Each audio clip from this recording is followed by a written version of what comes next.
Welcome to BMS365 eLearning Tips. Today, we're going to review the Payment Notifications module. Open the Payment Notifications module.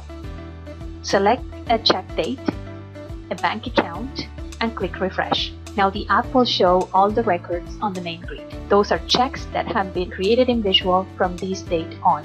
On the main grid, any type of payment will show up. Files and checks. You can sort and filter by any of these columns.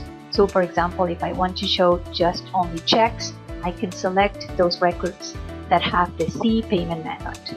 Or if I want to show the files, any electronic payments, I will select the F payment method type. You click OK and the app will filter. Now, in order to create the PDF file, we need to select a record, flag it, and process. That will create the PDF file in your network. So if you want to access that file, you can click on the PDF folder path displayed on top of the grid, and that will take you to the Windows Explorer where that file is stored. As you can see here, it created a folder for that specific vendor using the vendor name, and underneath that we have a folder per date according to the date the check or the payment was issued, and then inside that we have the check number, the stub, the PDF file. The other thing you can do through here is email that stub to the actual vendor. The requirement for that is to have an email address in vendor maintenance under email document.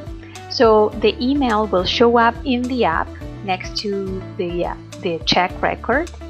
All you need to do is click on generate email and attach PDF and then process.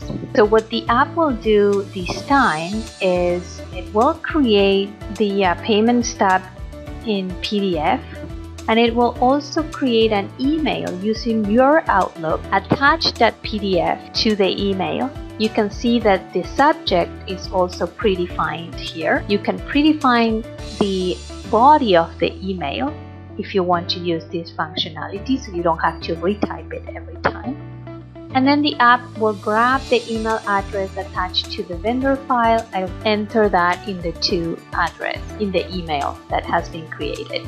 So all you need to do is just send that email to your vendor. Any questions, please send us an email or give us a call at 604-888-3194, or you can email us at info@bms365.com.